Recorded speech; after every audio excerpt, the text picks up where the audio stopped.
everyone, and welcome to the Organizing to Victory podcast, where we're talking garage politics. Today we have Hedder Pierre Joseph, statewide president of the Haitian Caucus and a candidate for Orange County District 6. She talks about immigrants' rights and the fight for justice because she believes that oppression for some is oppression for all of us. Here's my conversation with Hedder. Everybody, we have a very special guest, Miss Hedder Pierre. How are you? I'm great, and yourself? Incredible. I'm so excited to have you here in the studio today because you're kind of well known across so many circles across the state. But what fuels you? Like, you are an activist, you're a mom, you're a community leader, you're an organizer. Where did you start? I think I was fueled through pain and through suffering. So I think my fuel as an impacted person, even in high school, I can remember middle school, right? Things going wrong and the kids are sitting there and I'm the ones to, that's not right, that's not right. Or even at home, that's not right, that's not right. So whenever I think I'm faced with injustice, I am going to speak out. Mm-hmm. Or much more so when it's injustice towards others. Yeah. Yeah. So you were young, and where were you born? I was born in Nassau, Bahamas, to Haitian parents. Oh, that must have been fun and beautiful, and fresh food and fresh fish. Yes.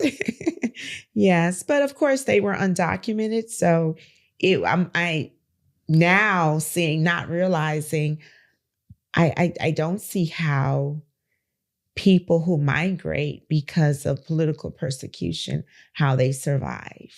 What do you mean by that? Oh my gosh, the challenges now, because as a child, I'm quite sure children are resilient, right? I'm quite sure. I don't have a recollection, but I'm quite sure. Play, right? I'm sure most kids are. But as parents, to leave your homeland, both of my parents are from Haiti. As we all know, every opportunity I get is an opportunity to educate, right? Mm-hmm. The misnomer is that Haitians, whether they're the poorest nation in the Western Hemisphere, that's to be debated at a later date. But nonetheless, they were a free Black nation. Mm-hmm. 1804, defeated Napoleon, Bonaparte and the French. And so with that freedom to live in a society where you're not institutional racism, mm-hmm. where the government does not say you can't do this, you can't do that.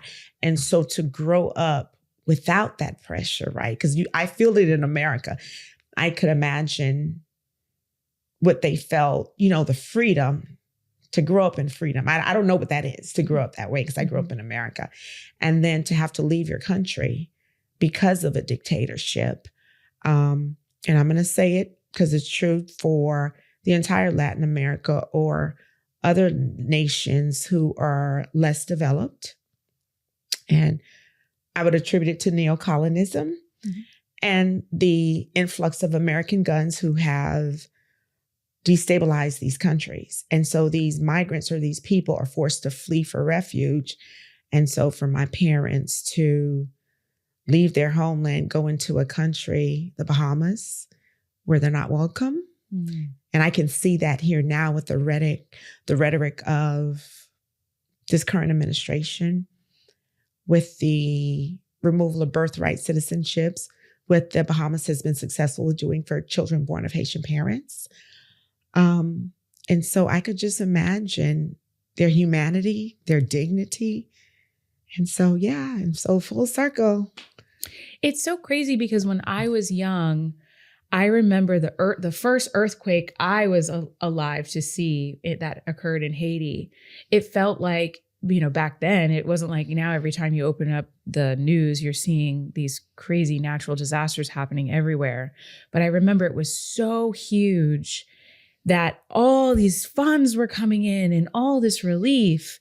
And then I see years later, like some communities are still completely disheveled. And that investment, I remember there were concerts and all this aid.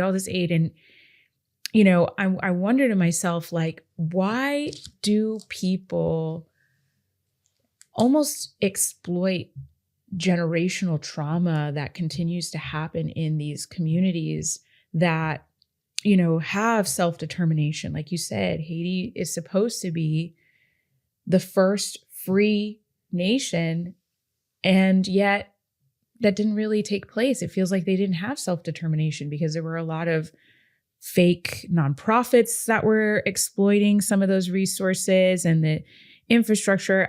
At least from what I've been told by some of my friends that also had to flee persecution that live here, it sounds like there's been a lot of mismanagement and a lot of exploitation that still happens today. Yes, I definitely agree. And I'm so grateful for the opportunity to sit on different levels within the Democratic Party, which affords me the opportunity sometimes to sit into rooms and hear these conversations. Mm-hmm. And so with Haiti and so much, and I understand neocolonialism, and I study neocolonialism. I won't tell you some of the books I read, but so I read. There were others before me. And I say this, I'm a descendant of enslaved Africans, and I say that proudly and boldly. Mm-hmm. And understanding, when you look at Africa, when you look at the Caribbean, when you look at Latin America, it's the exploitation for natural resources. And so when you have a devastation, people are so giving. We are so compassionate. And then those who are greedy use the greed to exploit it. So what they will do is they will use the disaster to gather aid, to say, oh, we're going to help them. But I was literally appalled. I sat into a meeting one time in the White House. It was a meeting conducted by the White House during the Biden administration. And the woman from the U.S. aid in the UN, they boldly said, for every dollar you give, and I'm quoting, I don't have the exact amount, but 80+% of that is used on administrative costs. So for every dollar that you give, 80-something% of that is used for administrative costs. And they said it with such ease. Right. And so I think when people give, and we blame these people, no. If they're getting 20 cents for all the donations, and so you talk about all the corruption that happened during the earthquake and all the monies that were collected, the Clinton Foundation. I think there was a documentary, I don't know if it was on 60 Minutes or one, people can Google it, but 6 homes built out of millions of dollars that were collected. That's absolutely absurd. And I think that's what happens, is the exploitation of the poor and the marginalized. And so your parents fled from persecution and eventually came to America? Well, no, my mom actually died in exile in the Bahamas. Oh, wow. And so I came over with family. They talk about, I don't know if people see this, I say that because in everything I say, I've come to a place of, there was a point in my life where I didn't discuss it, right? It's embarrassing. You're picked on as a kid. But right now, I am so proud of the Haitian boat people who the first boatload, they say, landed in 1973 off the coast of West Palm Beach, Florida, documented. But as I travel throughout the state, people say, oh, we came in the 60s and 68s, and I apologize, but I am so proud of them. We look at them as ignorant, illiterate, poor people. We dehumanize them. However, they were bold enough to say, I'd rather die on a passage through the Atlantic Ocean on rickety boats than to live under oppression. And I thank God that I have that same spirit, that I rather die than be subjected to oppression. And so unfortunately, my mother did not make it. She died in the Bahamas. My father lived there for a while, and I came over on a boat with my siblings and other family members I met, which is, so much so the immigrant story. And it's such an undertold story, because you're absolutely right. There's so many people that are so resilient that never get a voice when they have to make that voyage of either being on a boat, or some of them swimming, some of them taking to whatever they can, even some, exploited through some, human traffickers that are moving people, sometimes not with the best intentions, across borders.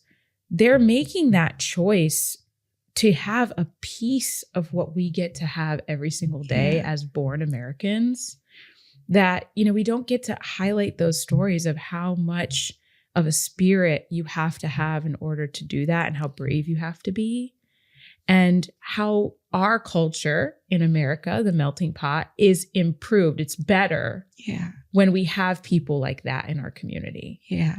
Because I think of it like, right, even with now what we're facing under this administration, being naturalized, I'm like, okay, when Donald Trump won in November on that election night, you get home, right? Because you're out canvassing, you're making sure everyone's, getting out the votes, or you're working the polls. I get home, the results are in, right? Before you get home, the results are in. I guess you're in a state of shock and disappointment.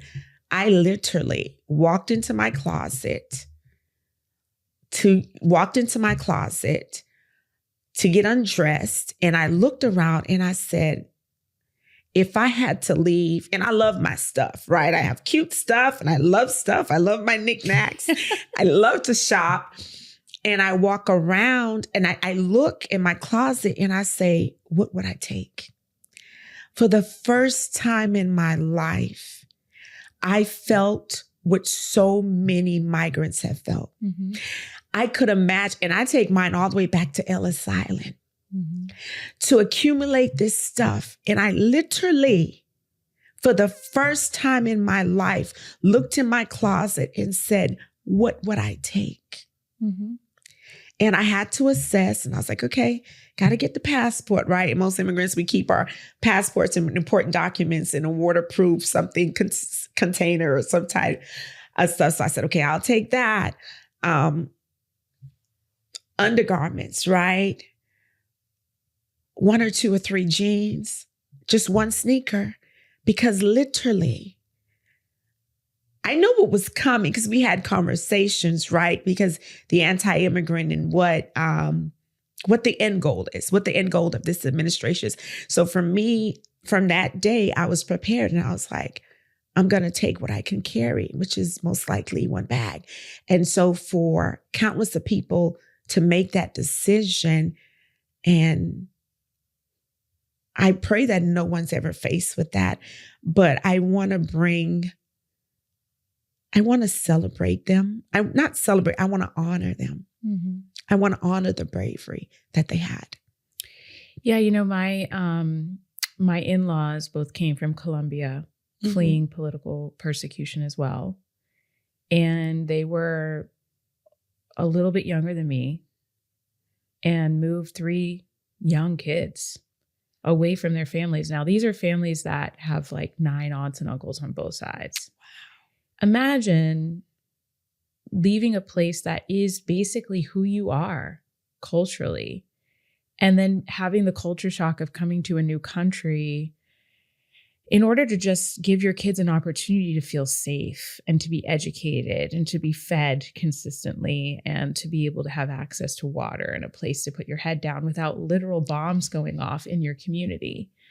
Every single time that I see them go back to Colombia, it's like they're like new people. They're so energetic and excited, speaking their own language. And to take that away from someone in some circumstances permanently, where people can't go home and visit their loved ones because that's the only way they can be sure they're safe, that's a crime.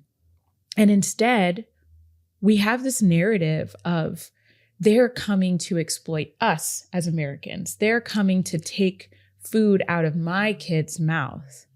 because there's this scarcity mindset that has been perpetuated by special interests of, the more that you point at migrants as the root of your problems, the more you're not going to ask about why you don't have healthcare, or why you don't have more resources in your schools, or why you don't have, better water quality. You have a scapegoat, migrants. Everything is their fault. These companies are not paying living wages. Well, the reason why so many people that are struggling is because of migrants.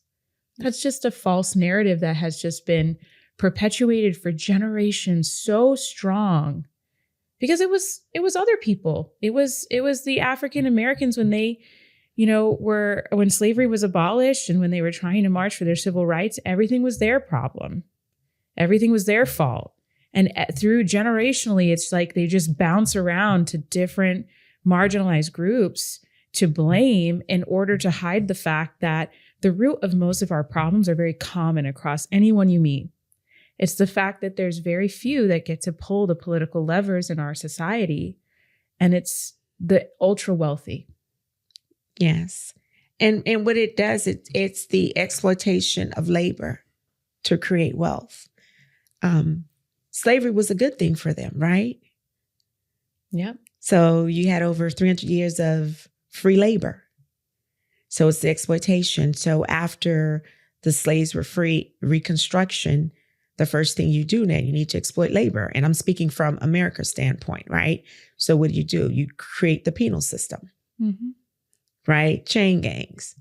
You round up and then you create the vagrancy laws, no loitering. So you release a group of enslaved Africans. You release them who are right now, I guess, Black Americans, right? Because they're Black Americans. Even though you had a few cases of a few boatloads that were still coming through the Middle Passage, but then you create, okay, how do we get wealth, right? How do I get money? How do I exploit people? So in order to exploit them, you now need a group of people to do this labor. And so you go into the criminal system, the penal system, vagrancy laws, loitering. So you put them in jail, you round up people. And thank God for the civil rights movement, right? Because had it not been for the civil rights movement, immigrants would not have been able to migrate here safely. And then that leads to, okay, so who is the next labor force? Let's keep them all undocumented. Let's create this system of papers. And so let's keep them all undocumented so the businesses can pay them. And in the immigrant community, we call it under the table, right? So we can pay them off the books. You can exploit them. So you can withhold wages. Absolutely. Even with your HB1 visas, right? And I meant there are cases, because I have 20 years of NAACP, they give them the HB1 visas for the migrant workers to work. And we're in Florida, so to work our agriculture, to work in our hotels. And the companies keep their travel documents and have them work and pay for the labor. We can go on and on. So I just think it's a day of reckoning, right? In American history. And my prayer is that people can see, you mean to tell me a poor, most likely non-English speaking person can come into a society and get your highly skilled, qualified paying job? No. The focus, it's been divisive. It's accomplished its mission. But my hope now is that we realize that, no, it's not the immigrants. The immigrants are being exploited. And I think there is, I want to see a silver lining in all of this pain and trauma that's happening to our migrant community, to the allies in the community that are just trying to observe ICE and getting, beat up. The silver lining, I hope, is that there's finally a breath of some humanity happening here, because for so long, Democrats and Republicans have just walked with blinders on and just made it all about controlling the border and not had a deep conversation nationally about what the migrant process is. Like you brought up the papers, the visas, how long it takes.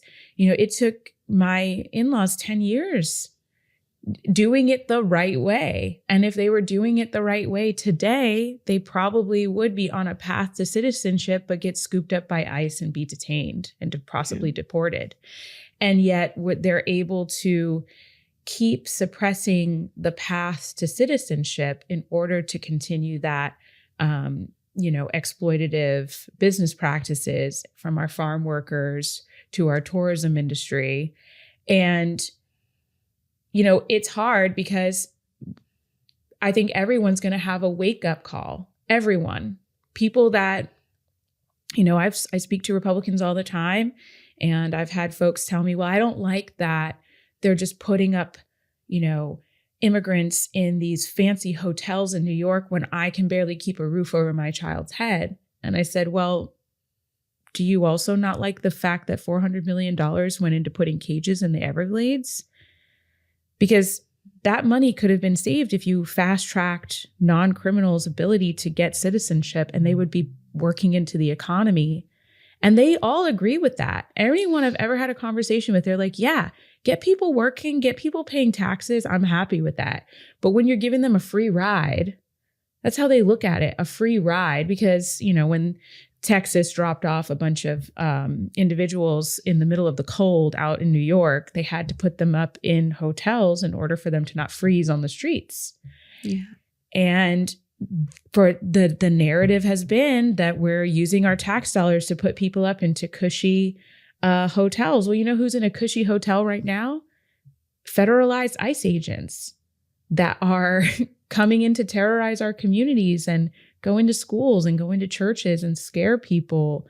And I just wish that we could have that conversation without all this pain. But I hope the silver lining is that the humanity of our immigration process is going to finally be highlighted in all of these questions that people are going to start having, because they're going to start seeing it outside their door. Yeah. Yeah. And when you said that, and I want us to understand what humanity looks like, right? These people leave their country. Let's understand why they're leaving. Because the violence, and humans can be violent in nature. We can have wars and we can fight. It's different when a nation or a people, and I'm still going to play in a less developed nation, because I want us to get this. They're fighting. Their territorial battles, their class battles, whatever is going on in that country, whatever the instability is. And they've lived that way for a while. But it's different. And I'm Haitian, so I'm going to say it the Caribbean way. It's a difference when you're fighting with, because we know all about coup d'etats, right? There's a difference when you're fighting with sticks and rocks and setting tires on fires. Mm-hmm. When you're in the islands, those people don't know that they don't have modern electricity. Life is simple. You wake up in the morning, you know that if there's not electricity, I'm talking about some of the rural areas, or the electricity is unstable, right? For example, Puerto Rico, if we're talking, right? Mm-hmm. Another U.S. control territory, and the instability. So if you don't have lights, you don't have lights. There's peace. Mm-hmm. If you don't have food, your neighbors are sharing whatever there is. It's not poverty like it is here, because you have farmland. People are growing. It's not what the television is showing. Yes, they are, but they're not masses. Yes, people are hungry. They're moving to the cities. There are other issues, underlying issues that impact that. But people are seeking refuge.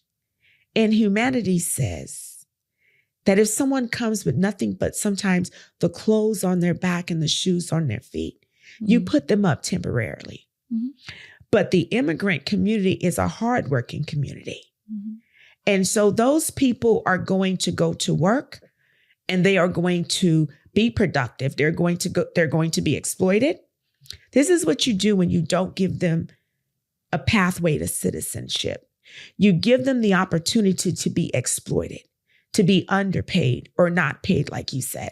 But immigrants pay taxes. because they give them papers. It's like they don't have papers. They come in through the borders. They have a documentation to give. So you're telling me you can't give somebody shelter temporarily? But the underlying problem is that America has never taken care of Americans, the less fortunate. Immigrants, poverty in America existed. And it's not that it's the poverty. It's that we can't satisfy the greed. Yeah. Yeah, I had missionary friends that spent half of their lives going to Haiti. And they would come back and talk about how fascinating it was, because if you saw someone pulled over, like broken down on the side of the road, you pulled over.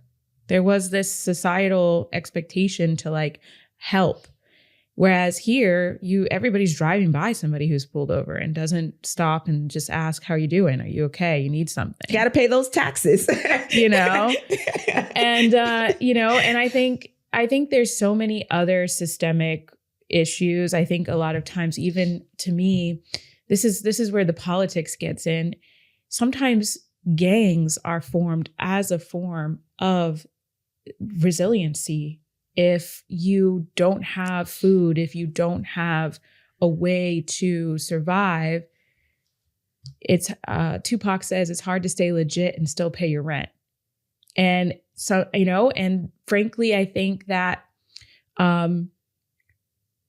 there's exploitation happening even there, where that's all that people see in Haiti is the violence and not the beauty of the culture and the beauty of the giving and how neighbors take care of each other and the resiliency of the people and how hardworking they are. Those stories get lost. Yeah. And even the gang violence is used as a mechanism to make people feel okay with how Haitians are treated here when they come to America. Yeah, it's the dehumanizing of people, right? But I look at it from psychology, sociology. Sociology is the study of human behavior, what causes people to do what they do. You leave someone without food and water, the basic necessities, I guess the basic needs aren't met, they're going to resort to violence. And so I think it is a study, because science, right? The study of. So when you study human behavior, that's what's going to happen. It happens in the inner cities of America. It happens everywhere. Africa, it happens everywhere. Colombia, you put someone somewhere, at what point is survival going to kick in? And so, there are movies here. And so I think it's just it's easier to dehumanize the Haitians and say, oh, it's the Haitians or it's Black people, right? Or in the humanity, oh, they're scrounging for food or they're doing this and they're doing that. I think that's the cause, because how long would it take you, right? We've seen so many movies where people are left and they turn into cannibalism, eating one another, right? So I just think at what point we all have a desire to live. And I just don't know. I just think for America, being one of the wealthiest nations and to have so much poverty. And so when you do have immigrants that come in, that people tend to want to blame them for their lack, like you said, a place of scarcity. And, when you talk about, resources here, the jobs that are hiring, they don't pay enough to have basic costs of living covered. And because of that, Americans that are born here find themselves in poverty. But it's also because the government is not holding corporations accountable. If they're pulling in record profits and they're paying an unsustainable wage, then that means that the government has to subsidize those wages with things like welfare or Social Security or other social safety nets. It's just a cascading challenge that happens here in our own, American territory, that instead of addressing those issues, we want to find someone to blame. And we blame those that are voiceless in our political system because they can't vote. Yeah. And then you brought up a great point when you talk about people, jobs. I don't think America remembers, right? What happens? America is capitalism. It's all about the money. They care. Capitalism is not concerned with the individual. Mm-hmm. In the capitalistic system, you're only concerned about making money. It's exploitation to make money. How can I extract labor at the lowest possible cost? Yeah. And when you talk about that, so when you talk about these social safe nets, we talk about China, right? China, America in the 80s took all their jobs, labor unions. You don't want to pay Americans, not immigrants. You don't want to pay Americans a livable wage, a decent wage. You don't want workers to have rights. You want to attack labor. You want to attack labor unions. And so you go in the 80s, Reagan, you send the jobs overseas. You send the jobs to India. And Americans are like, well, they're sending our jobs to India. You send everything overseas. America, they send them overseas to exploit you.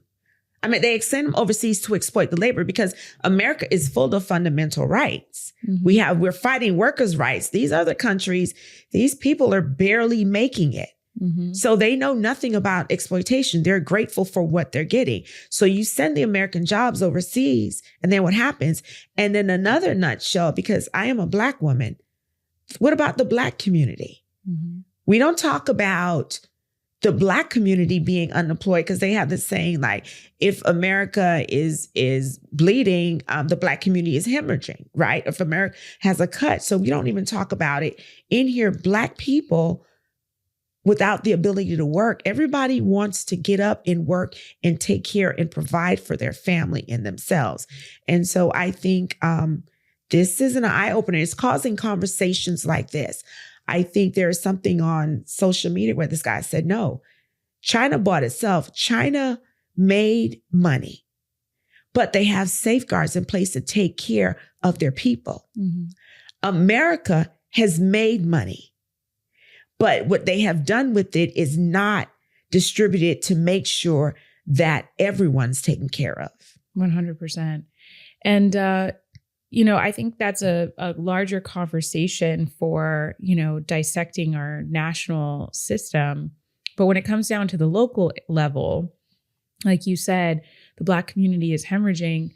I feel like when I talk to people across the spectrum, so many people that I grew up thinking would never struggle are struggling harder than I've ever seen. Nurses, firefighters, even teachers are living in their cars.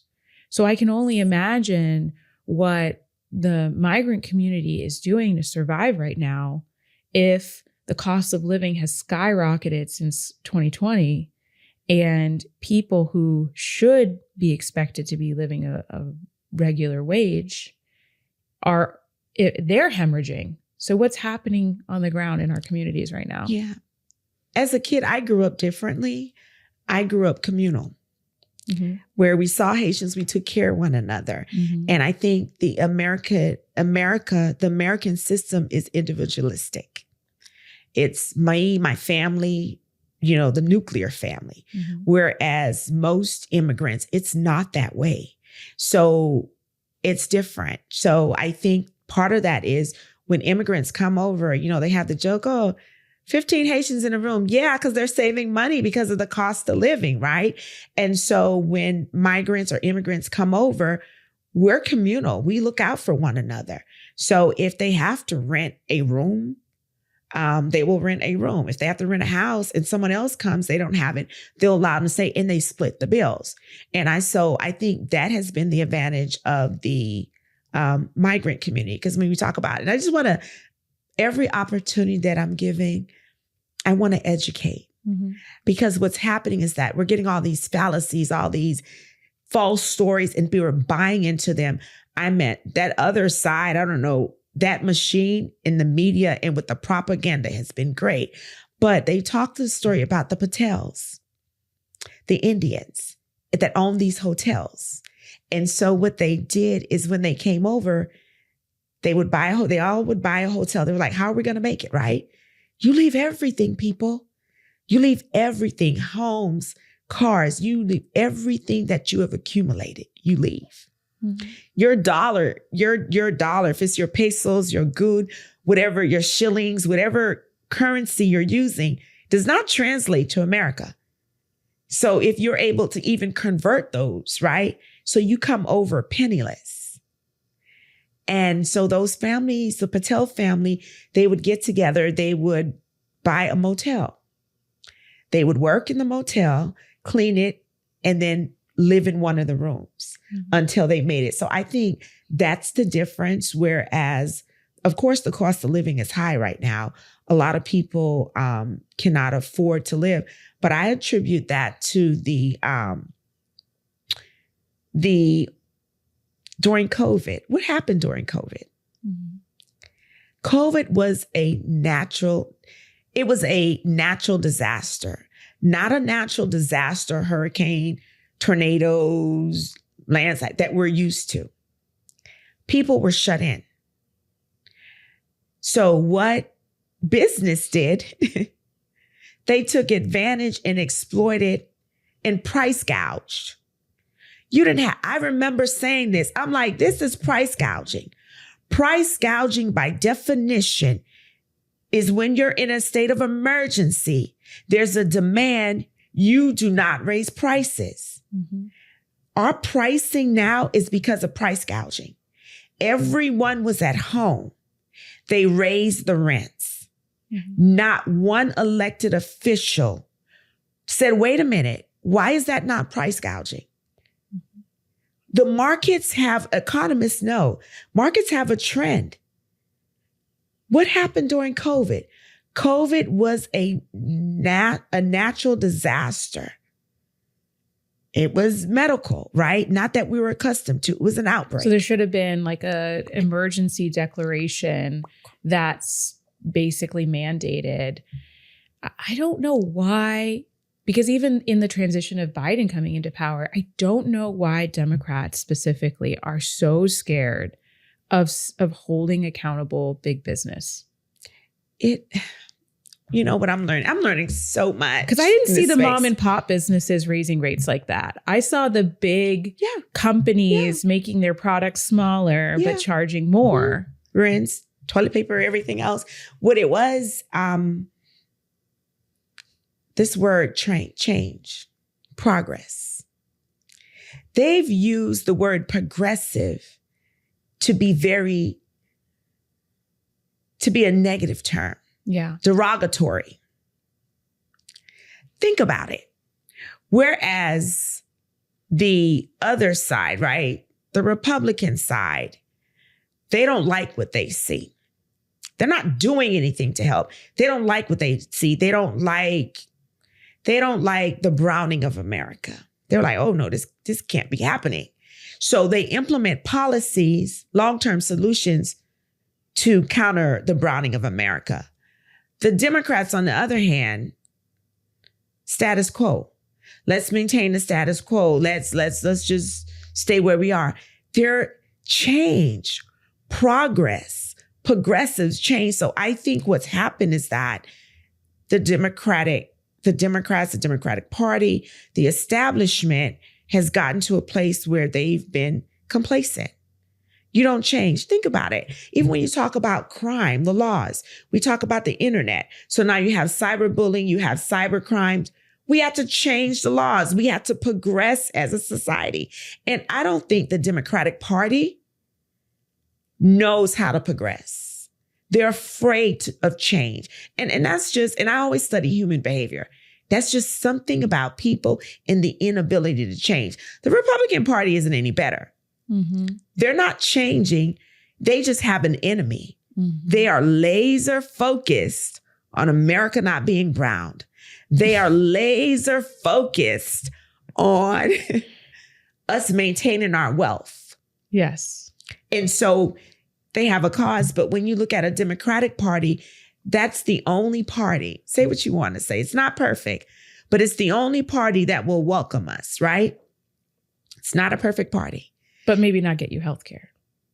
Like real healthcare, not subsidies. Yeah. You know, I hear you. I've never heard anybody say it like that. And I think you hit it on the head because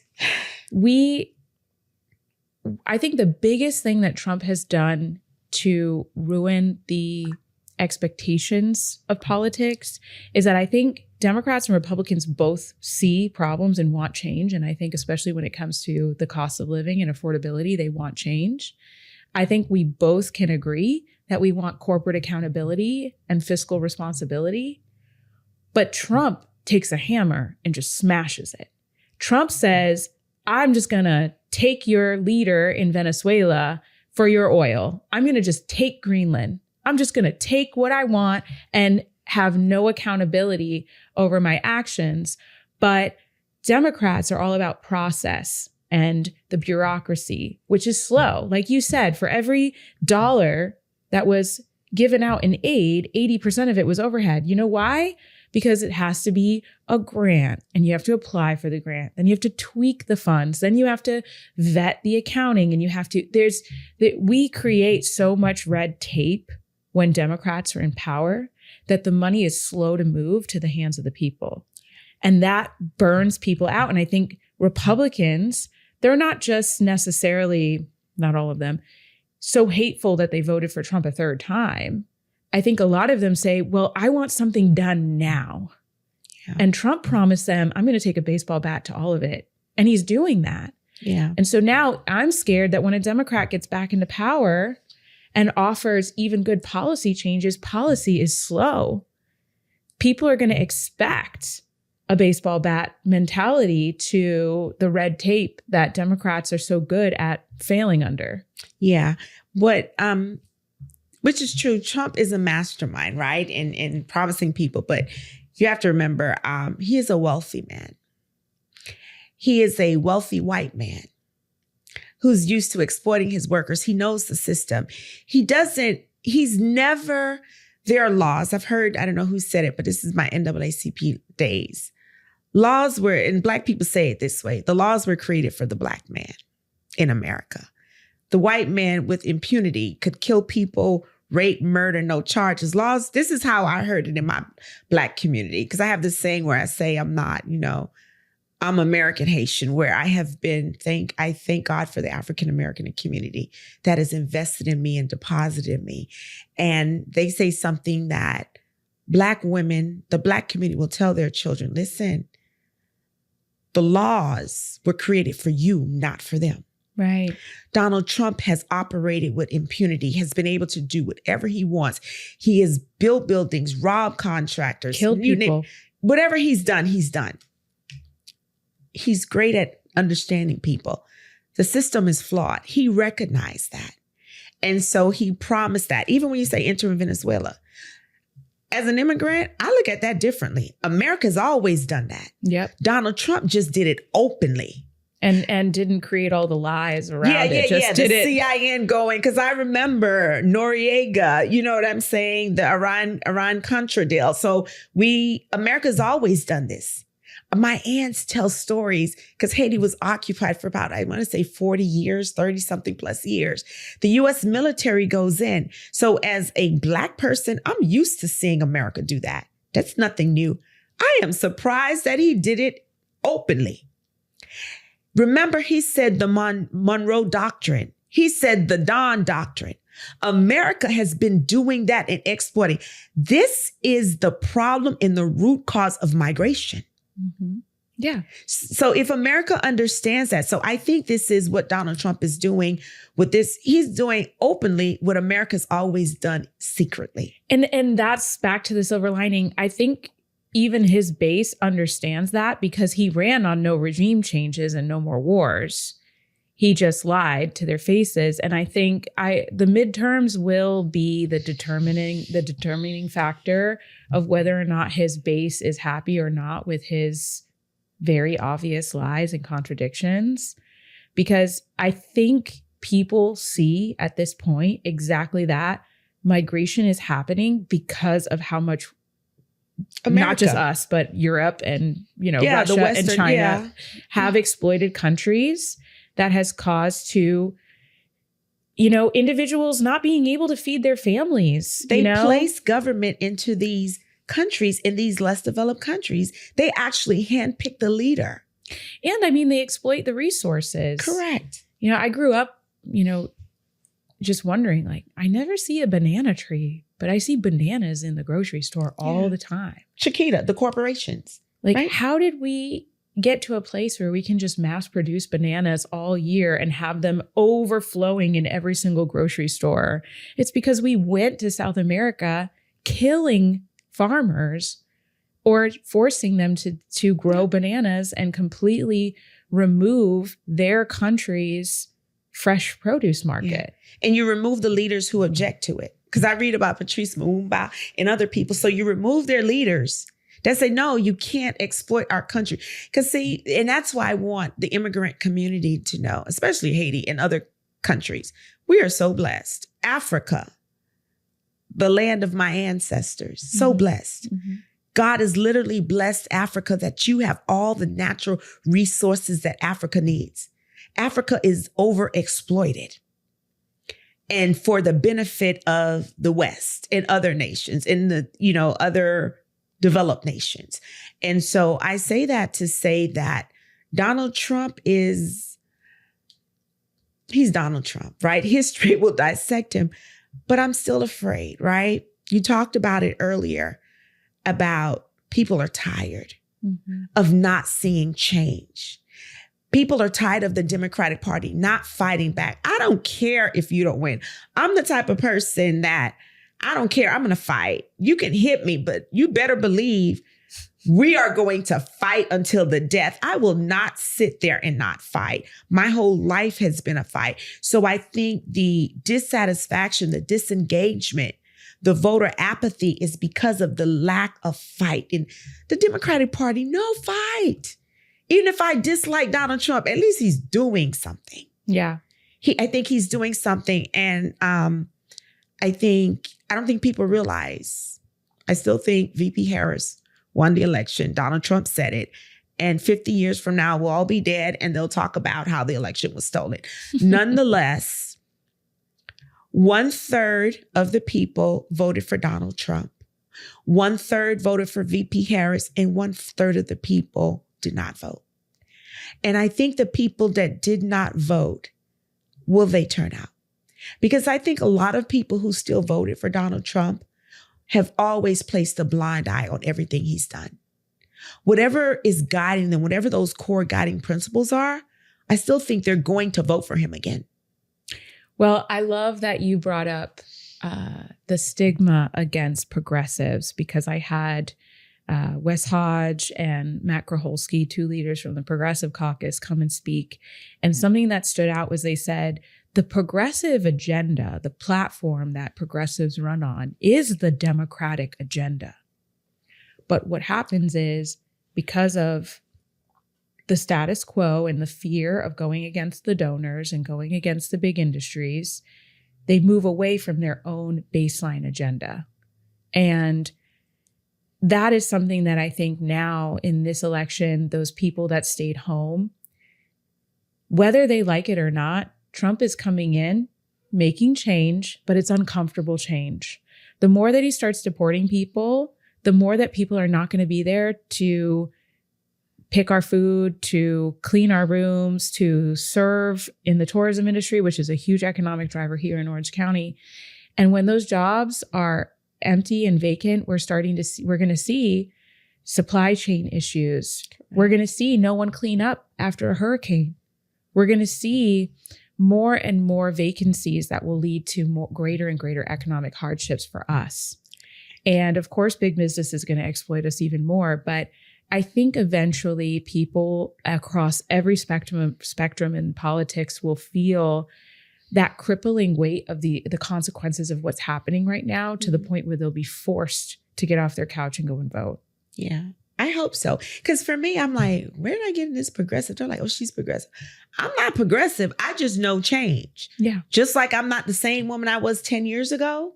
I'm not the same person changed. So this thing about staying stagnant and not coming up with new policies and not coming up with new solutions. So the inability of the party to change is the inability to solve solutions, to solve problems. What the Republican Party has done is say, listen, guys, the immigrants are your problem. Brown and black people are your problem. First, it was the black people, right? You know, they talk about, the PBS has a documentary, Slavery by Another Name, where it talks about African Americans. Oh, they were good people. They were good slaves. Black people never became a problem for America until they were free. They were the best slave, the best producing. Haiti, cotton, rum, Jamaica, the Caribbean. Black people were the best thing as long as you control them. As soon as black people got free, they became a problem. Mm-hmm. America, your problem is immigrants, immigrants, immigrants. So now that the change is, okay, there are problems. The thing is that there are problems. People are suffering. People's basic human needs are not being met. Yeah. People's needs need to be met. That's the problem. The Republican Party says, oh, blame it on the black folks. Blame it on the immigrants. Blame it on the immigrants. Blame it on the immigrants. Well, it makes people feel uncomfortable when they go out to eat and people are speaking a different language around them. I think that's really the driving issue is more and more people of color entering communities that used to be majority Caucasian. More and more people are starting to come in that speak different languages and have different cultures, and it makes people feel uncomfortable. And I think that they would rather give up their bodily autonomy than have their children be in a school where they don't know what their friends are saying because they're saying it in a different language. I mean, this is the things I've heard people tell me at the door. Like, I don't like that my kid feels like a minority because they speak English in their school. Really? I think I don't know what to say to that. Did you have a problem when they're speaking Swedish? Did you have a problem when they were speaking with their British accents? Did you have a problem when the white-looking French were speaking French? Right? Did you have a problem? Did you have a problem when the Spaniards were speaking Spanish? When they didn't look, their hue was a little lighter? I don't buy that. I think the problem is, it's not that they're speaking a foreign language, because these same people, right? When you look at education, you teach a foreign language. That shows high intelligence. The ability to speak multiple language, you're highly intelligent. Look at Melania, our first lady, Melania Trump. She speaks languages. It's not the language that's a problem. It's the hue of the person that is speaking the language. I would check that person. I would side-eye them. I would give them a look. Are you sure? So do you have a problem with do you have a problem with the Germans? Mm-hmm. You know, no. You don't have a problem with them speaking Russian. You have a problem with the Haitians speaking Creole because they're black. You have a problem with the African people speaking in their African languages. You have a problem with the brown people. Because I want my Hispanic brothers and sisters to know that Spaniards is a Caucasian ethnicity. Mm-hmm. The Browning, the Native Americans, you didn't speak that. You have a problem with the Native American speaking. That's why the Catholic Church came out. The first thing you take is culture. Yep. You have a problem with the Native Americans speaking. I don't buy that. You have a problem with the Spanish people speaking Spanish because they don't look like you. Yeah. Yeah, and it's really a shame because it's infiltrated how we design our communities, redlining our political districts. It's impacted generational wealth and whether or not people were able to get loans. It's impacted our prison system, overwhelmingly African-American people, people of color, overwhelmingly impacted our schools and how they're funded. There's more segregations in school today than back when segregation was still done by policy. And it all feels very intentional, but we have to do something to break it. And I think running for office is definitely one of those things. You know, we have more women of color and people of color in Congress than just one generation ago right now. Yeah. Still not enough, but I think we're living our ancestors' dream in that regard, that there are more people stepping up, different levels of government, and saying enough is enough. It's slow, and some of them are not full-throated on human rights issues. Yeah. But it's still progress despite how backwards it feels right now. Yeah. And that brings me to you potentially wanting to run for something. I'm so excited to learn more about that. Yeah, I'm tired. I am, but the Black people say, I'm in my African American vernacular, I'm sick and tired of being sick and tired. I have been so blessed and so fortunate to sit among some great African American leaders throughout this country.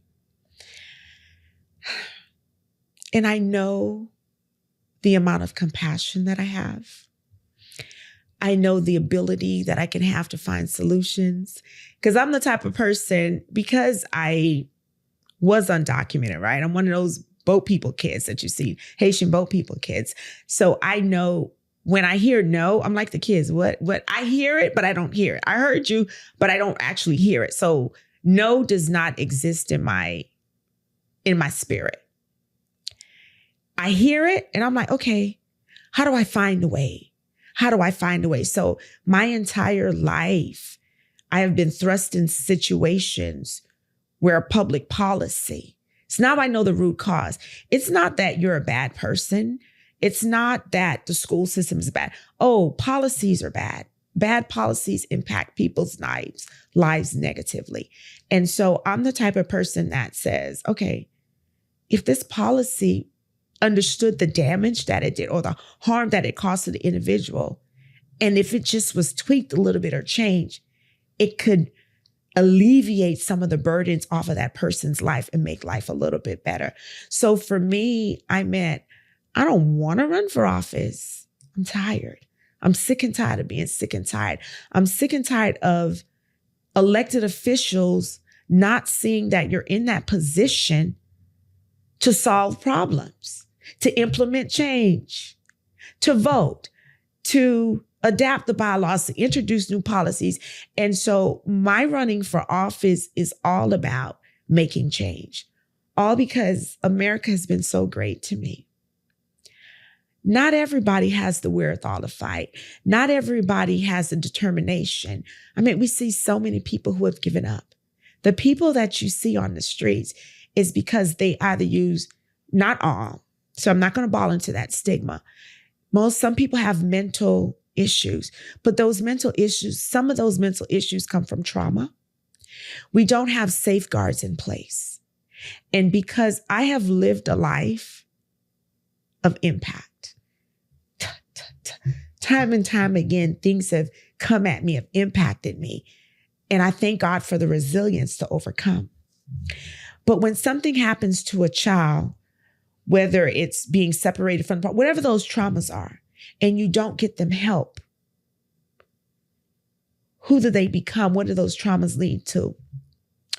When you have Vietnam, when you have vets, and even Vietnam, I still see that, when you have vets coming back home and there's trauma and you don't impact it. This is what we see on the streets, homeless. When you have people who are impacted but trauma, let me just get a drink so I can get away. Alcoholism, what it leads to, drugs, what it leads to. So my running for office is, I'm a woman of fight. I am a woman of change. And I believe that if we have the right people, the right group of people elected into office, the right group of visionaries that see and believe that we can help everybody, right? We all can eat. This is America. You can take care of big business. You can take care of small business. You can take care of everything and just stop enriching those people who are so self-centered and are only looking out for themselves. So I think that is my main focus in running for office, is because I am sick and tired of the bad public policies. And holding companies accountable to paying living wages doesn't come at the detriment of our society. You know, I really believe that that is part of the reason why so many people are struggling today. And when you come with a policy in mind to hold those companies accountable, those companies benefit. You know, not to go too far off task of what you were just saying, but I'm sitting here thinking like, we can have incredible leaders run on incredible things. But the only way we're going to directly change the quality of life for people is if they can afford to live, to take a vacation, to have paternity leave, to have health insurance. And we are all struggling with one or more of those things. And so, you know, when I look at our farm workers in our migrant community, our food would be better for us if farm workers had rights and were able to unionize, because they would have power to fight the fertilizer lobby, for example, and be able to have better practices from the bottom up installed in the farming, you know, system. Instead, we turn a blind eye to the fact that over 90% of the labor of how we get our food comes from migrant labor that's exploited. They're using 10 times the amount of pesticides and fertilizers than what is actually healthy for us, causing so many other issues. And farm workers are on the front lines of that, being susceptible to these chemicals and having some of the worst exposure health impacts from that. But instead, we're sitting there saying, well, they're the problem, get them out, take them out of our economy, when if we gave them rights, we would be better off. I can say the same thing about the tourism industry. You know, I can say that if we paid people a living wage, then we wouldn't have to use so much of our local tax dollars to go to pantries, to go to homeless services that are really just providing a bed. Not, you know, not all of them have the resources to do full, you know, wraparound services. If we held the tourism, you know, industry accountable to paying living wages, it would benefit all of us to be able to have more small businesses be viable, because now we have more people with, you know, more income to be able to go and get coffee at a local coffee shop, et cetera. Mm-hmm. Like these are the types of policies that leaders like you, who are very community centered, will be able to champion if you're given that chance to have that political power. Yeah. And that's my hope, right? That people see it's not working. Not that I have all the solutions, right? I may have a solution, but the solutions exist. So it means being given the opportunity to collectively bring us together, to have roundtables. And when I talk about roundtables, I don't want anybody sitting at a table talking about SNAP benefits and you've not been on SNAP benefits in the last 5 years. That is absurd. And then you call it a panel of experts. Experts in what? You know what I mean? And so for me, I just look at things, I see things differently. I don't know, which I do know, right? Because I don't know what a mother to daycare issues are, but I do, right? Because I've had a child, so I know. So I don't think people know what it's like to get up in the morning to have a sick child. This is pre-COVID, where there wasn't any remote working, right? And you had to be work when there weren't workers' rights, right? There weren't FMLA, Family Medical Leave Act. That was Clinton. That was Bill Clinton. I don't think people realize that. Obama, you can put your child on insurance, like they got kicked off at 18. And so I hope people, the way we've been thinking, people say, oh, I've been in office for 5 or 10 years. And then where's the Tina Turner? What have you done for me lately? What have they done for you lately? They're not doing anything. So I implore you, I beseech you, and I ask you to give me the opportunity. I'm not disillusioned. I know I'm not going to go in there and make change. But one thing I do promise, I communicate, and I communicate effectively and get to the root of the cause. Our chamber right now, our Orange County chamber is what it's going to be, eight-member board. And so with that, it's going to take out of an 8-member board, it's going to take at least 5 people to agree on anything to pass. So it's going to have to take community pressure because I'm NAACP trained. So I know how to get stuff done, but it's going to take the community to be engaged. So it's going to take me being humble enough and honest enough to say, yes, if you elect me as a leader for Orange County Commission District 6 as your leader, I can't do it by myself. I'm going to have to go into my community, talk to you about, listen, you need to come. You're going to have to convince these other people. You're going to have your neighbors. If you live in 32839, you're going to have your neighbors that live in 32832. You're going to have your neighbors who live in 3478786, the west side. And I gave you the east side numbers to come together and get their elected officials to agree that this is for your benefit and to call and to lobby to get solutions. So I am running. I'm running because somebody has to fight. Mm-hmm. And I am, as you can see, I am moved with so much compassion. I see a lot. I wish I didn't see it. I wish I didn't carry it. I see things that others don't see. I see if I'm walking the dog around the park and I see this man sleeping in a car and I'm like, okay. And I see him day in and day out. I know he's homeless. Mm-hmm. I see a child in school trying to steal food from the lunch line. They're hungry. I don't look and go, I see. The Bible says something about those who have an ear, let them hear. Those who have eyes, let them see. I see things. Mm-hmm. And because I see things, it weighs on me.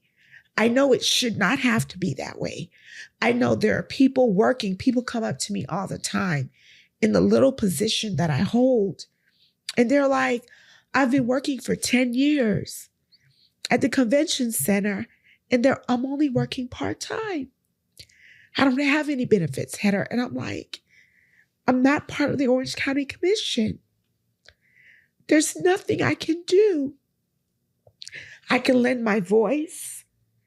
I can see them looking at me sarcastically, or there's a look that they give, the level of indifference. I can see people working at Walmart. I can, go in Target. I can see people sleeping in their cars with their pets, but they're working.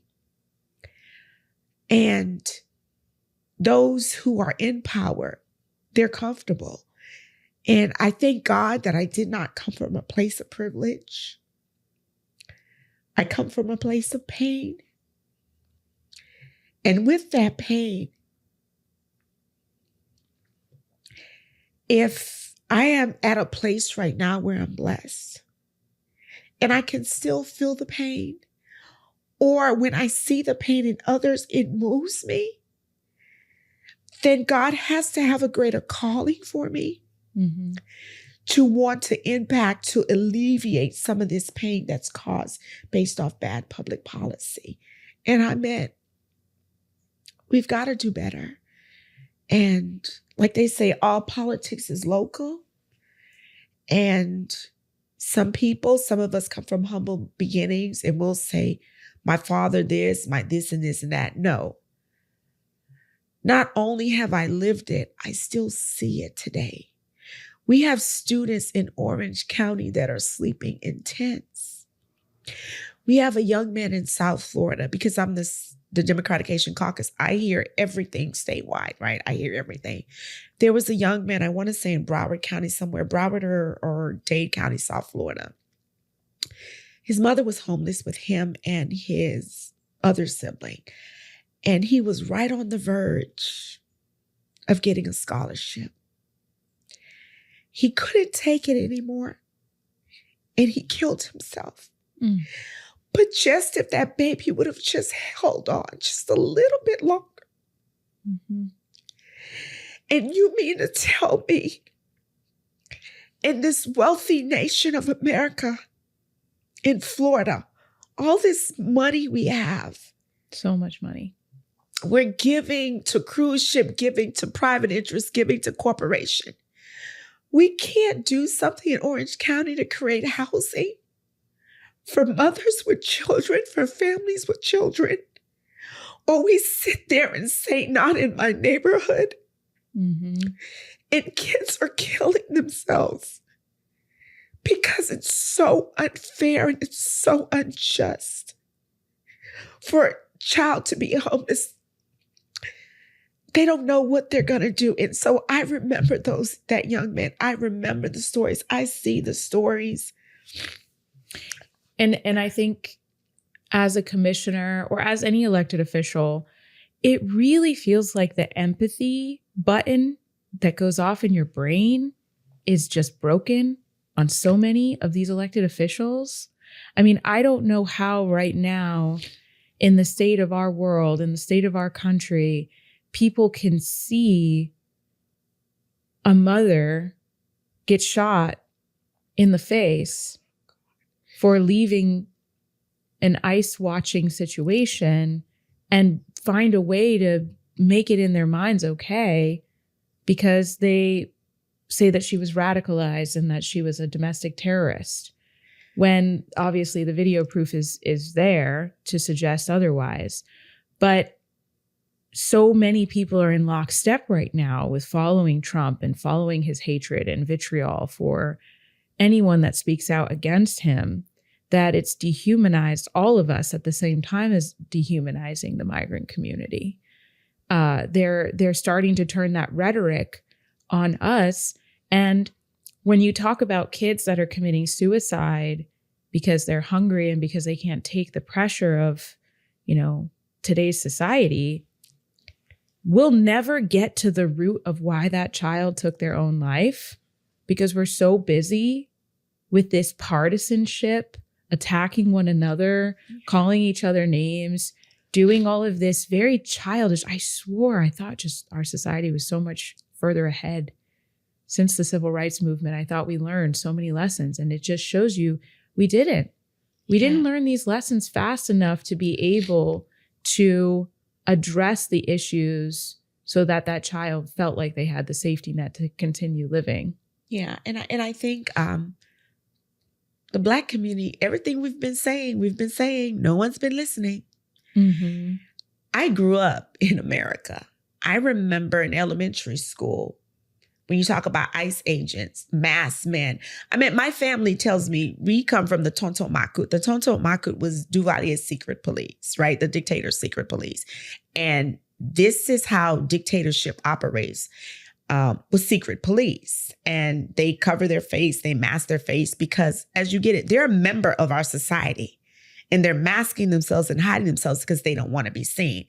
And so I remember growing up in Broward County, and most immigrant families go to in the inner cities. And so I remember when you did this war on drugs and we called them the jump out boys. I don't know what other things called. So you had masked men when Black children were going to school, waiting on their bus. You had the same the same tactics. See, what America is learning, you let them do this to the Black community. The Black community has been telling you, whether they had DEA, whatever they had on them, they would jump out of unmarked patrol cars while we were in elementary school, middle school, high school, until the point we became immune to it. Whether they were shooting, were hiding. Actually, we just walked out, they would jump and do their raids in broad daylight without any regards. Mm-hmm. And so these tactics aren't new to the Black community. And so I think that people, if you allow, I think Dr. Martin Luther King said it best, injustice anywhere is a threat to justice everywhere. Mm-hmm. And so now these tactics that ICE is using on our streets to shoot a person, but you saw them kill Black people all over. And so I think what I heard someone said, the thing is, you've already dehumanized the Black person, right? Black people are already dehumanized. So society has done that already. You've dehumanized immigrants. Now, the question is, when you shoot a white woman, Renee Good, on television, what is America going to do? It's what America is doing right now. People are waking up. People are getting organized. People are having deeper conversations because they see themselves in Renee Good. Yeah. A lot of the people that were comfortable, many of which voted for Trump, see themselves in Renee Good. And they're saying, uh-oh, that could have been me. Yeah. That could have been me just on my way to work. Yeah.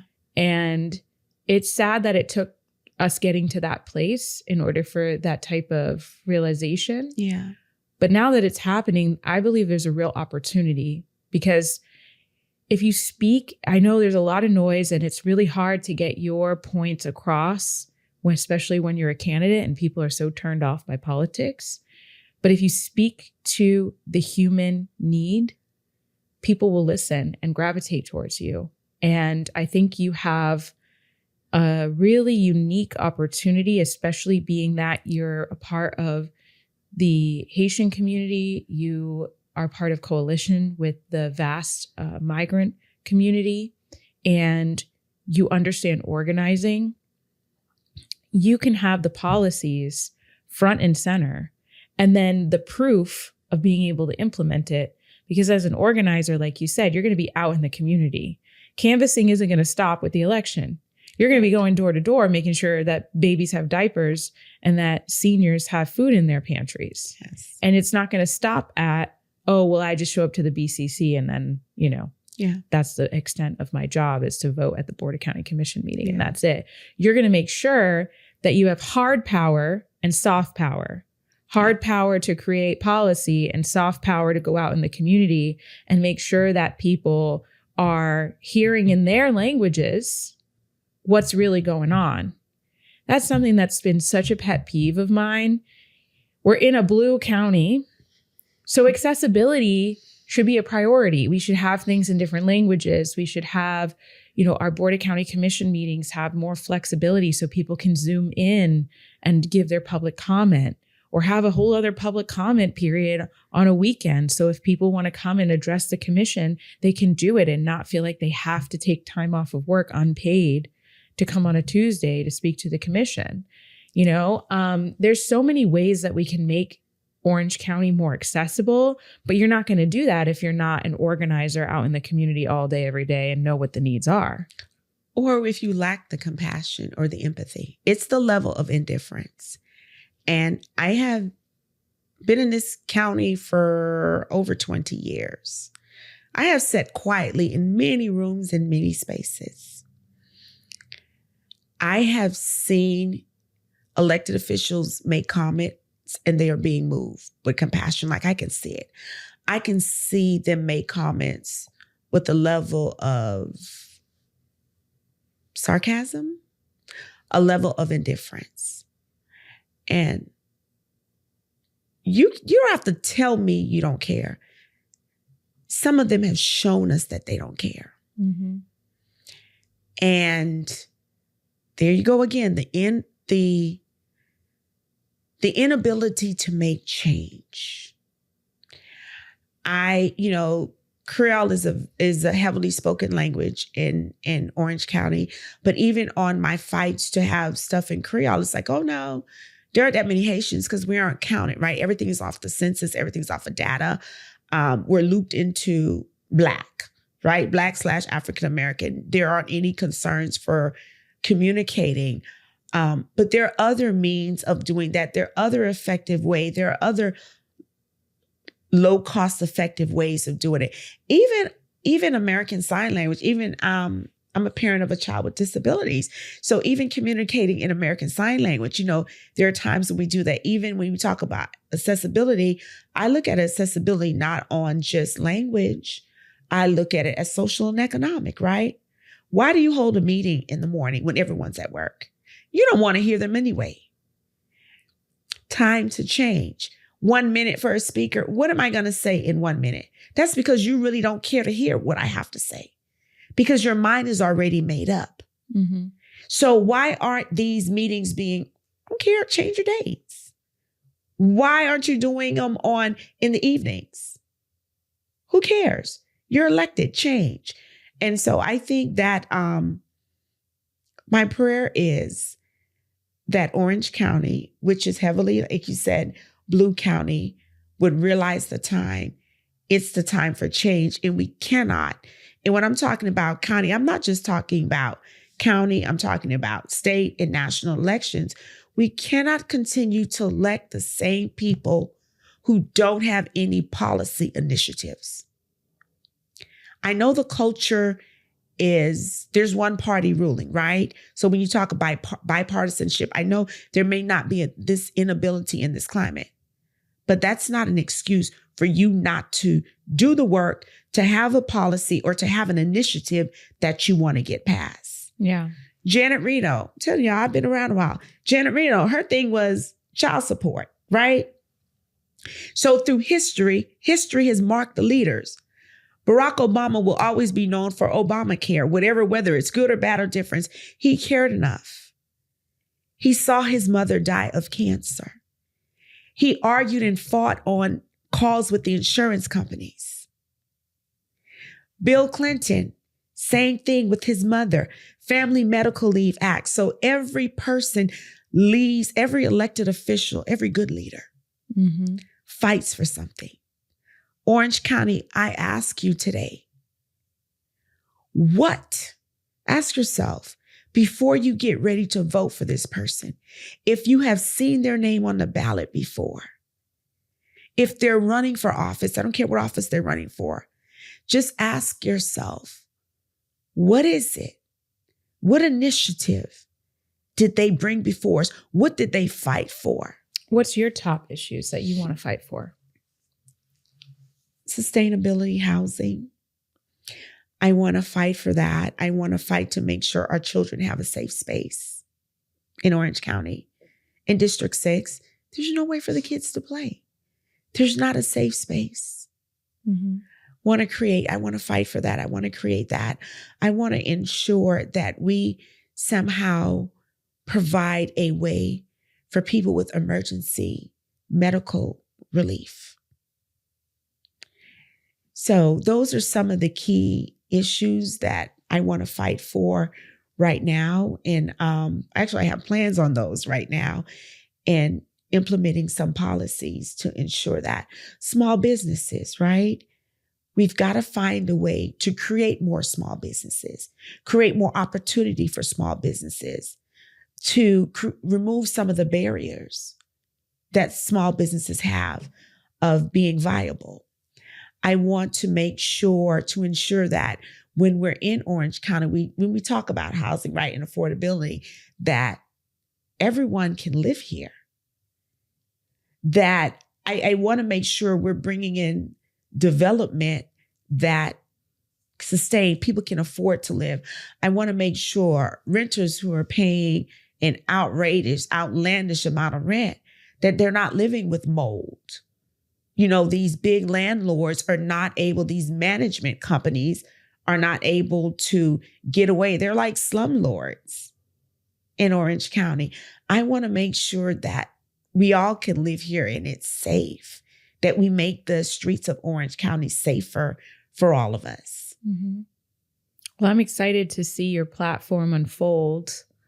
And I know you're going to be out in the community working so much. I wonder, in conclusion, the way that you replenish yourself and fill your cup with joy when you're out seeing some really hard, traumatic things in our community. How do you replenish your joy? My faith is what sustains me. I'm in church, whether I'm at my home church, New Covenant Baptist Church of Orlando, I am praising and worship. I think praising and worship and just thanking God. So my faith, 9 out of 10 times is gospel music, inspiration. So your church is like bumping, like jumping, singing. Oh, no, they can be sitting down quietly. Hedder's going to be jumping and shouting and screaming. Sometimes I go to church and look like, what is wrong with her? It's just of everything that I see. Sometimes I'm crying Mm-hmm. and they're like, what's wrong? Nothing. There's nothing wrong with me. It's what I have seen. And so no, my church is jumping at times, but sometimes people are not, but Hedder will be. I've gone to some churches in Pine Hills specifically, and wow, it's like a full concert. Yeah. It's like, wow, Yeah. it's beautiful. Yeah. I just, my faith has carried me. I believe in God. I'm not divisive, right? Different religions. I don't get caught up on there's one God, right? Whether you believe in Jesus and Allah, whatever, Buddha, that's not my assignment. For the Bible tells us, Jesus said, I didn't come to condemn the world, but to save it. So I operate on the principles of love. And so I do believe that there's one God. Whether you believe there's one creator, that's not what I'm here for, right? We'll see all when we leave this place, right? No one's ever returned to see it. So for me, the belief that there is a God, he's concerned about me. He's concerned about us. I can believe in him so that faith, I can worship, I can praise. And so for me, that is what grounds me. That is my sanity. That is my peace in the midst of the storm. That is my peace in the midst of turmoil. That I can go, even if even if I'm not able to attend church service, that I can go online and find a service. So yeah. So for me, what replenished me is my faith. Mm-hmm. The Lord replenishes me. Mm. And so when you get home from church, you're feeling like, oh, I'm good. I'm ready to go. I am good and I am ready to go. Not only that, I take time in the evenings, right? Not always. So sometimes, you're exhausted. So I make sure I guard my mind. Like there are things that I can't guard that I see in my life and my encounters, but I am absolutely cognizant of the fact that when I am at home, I guard what I hear. I guard what I see. And so in the evenings, I am praying. I am listening to gospel music. I am praising. Like if you look on my TikTok, it's always a church sermon, something. And so I replenish myself that way. And I ensure that at home, my mental well-being is very important. That I will turn the phone off. I will turn everything off. And so when I wake up in the morning, I'm like, all right, let's go. Let's go. I am rejuvenated and refreshed and inspired because it's the hope that keeps you going. The lack of hope, I think, is very detrimental to people. I don't know, but for me, it's, that hope. And so that's what I get my inspiration from. That's awesome. Well, I just want to take the time to thank you for being vulnerable and for opening up and for making this space with me. I think that a lot of people are going to watch you grow as an elected official. Thank you. And on the campaign trail, they're going to get to meet your heart and your spirit. We'll definitely have you back on to kind of dissect those policies and talk more about what you're running on. But I'm glad that I had an opportunity to showcase who you are to our audience. And hopefully people can check out Hedder Pierre. We'll have it here on the bottom of the screen. And please help her with her campaign. Yeah. Thank you so much for having me. Thank you. Okay. Have a good one, everybody. See you at the next everyone. one. Thank you so much for watching. If you like what you heard today, please comment, subscribe, and share. And visit organizingtovictory.com so that you can learn more about all the ways that we're going to be organizing this year. It is the most important election year of our lives. I know you hear that all the time, but we here at Organizing to Victory hope to not just talk about the issues, but to organize around the issues. So please share, subscribe, and follow us. And we'll see you on the next one. Thank you.